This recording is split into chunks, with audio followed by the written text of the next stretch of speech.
एक शेर सिंह नाम का राजा हुआ करता था।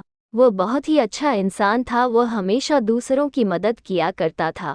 उसे अपनी प्रजा से बहुत प्रेम था। वो सभी की सहायता किया करता था। उसके राज्य में कोई भी व्यक्ति असंतुष्ट नहीं था। किसी को भी किसी चीज की कमी नहीं थी। उसके राज्य में भरपूर पैसा था और साथ ही खेत खलियान भी भरे हुए थे। लोग बहुत ही अच्छे से जीवन व्यतीत कर रहे थे। उस राजा से जो भी व्यक्ति मदद की गुहार करता या अपने निजी काम के लिए धन की मांग करता था तो वो उसकी पूर्ति कर दिया करता था। इस बात से उनके ही दरबार के एक दरबारी जिसका नाम करीम था ने सोचा कि राजा बहुत ही दयालु है, क्यों ना इसका फायदा उठाया जाए। उसने उस राजा का बहुत ही खास और भरोसेमंद दरबारी बनने का सोचा, जिससे राजा उसे अपने खजाने की रखवाली के लिए तैनात कर दे। इसके लिए उसने एक योजना बनाई। वो राजा के आसपास ही रहा करता था। राजा शेर सिंह जो भी काम करने को बोलते वो झट से कर दिया करता था और राजा के साथ वो हर जगह जाकर उनकी मदद भी किया करता था। राजा ने एक बार उससे किसी व्यापारी के यहाँ से आए धन को तहखाने में रखने के लिए कहा और करीम ने बड़ी ही ईमानदारी से सारा का सारा धन तहखाने में रख दिया। राजा ने ये सब देखकर सोचा कि करीम मेरी हर जगह मदद करता है और साथ ही जो भी काम मैं उसे करने देता हूँ वो बहुत ही ईमानदारी से करता है। राजा करीम से बहुत ही प्रभावित होने लगे थे। करीम को भी लगने लगा कि राजा उससे प्रभावित हो चुके हैं। यही उसकी योजना थी कि ऐसा करने से राजा उसे जल्द ही अपने खजाने का रखवाला बना देंगे। राजा ने करीम को बुलवाया।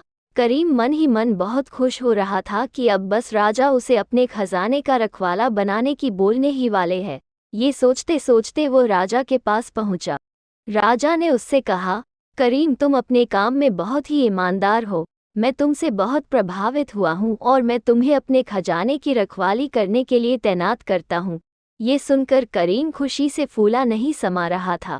उसने ये स्वीकार कर लिया और वो खजाने का रखवाला बन गया। रखवाला बनने के बाद कुछ समय तक उसने अपना काम बहुत ही ईमानदारी से किया, जिससे राजा को उस पर और भी ज़्यादा भरोसा हो जाए। फिर उसके बाद उसने खजाने में घोटाला करना शुरू कर दिया। एक के बाद एक घोटाले करता चला गया, जिससे खजाने में बहुत ज़्यादा नुकसान होने लगा था।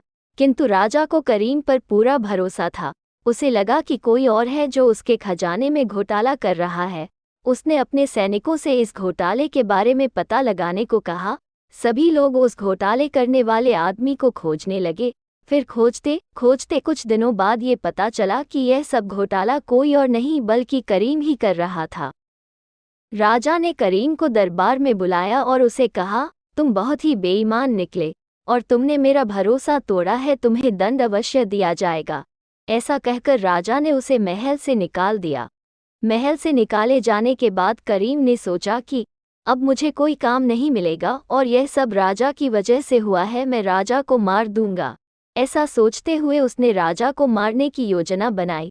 वह चुपके से छिपते हुए महल के अंदर घुस गया और किसी तरह वह महल के रसोई घर में पहुंच गया। वहां पहुंचकर उसने राजा के खाने में जहर मिला दिया, जिससे राजा की मृत्यु हो जाए। किंतु राजा बहुत ही दयालु और अच्छा इंसान था। उसने ये खाना गरीबों में बांटे जाने का ऐलान कर दिया।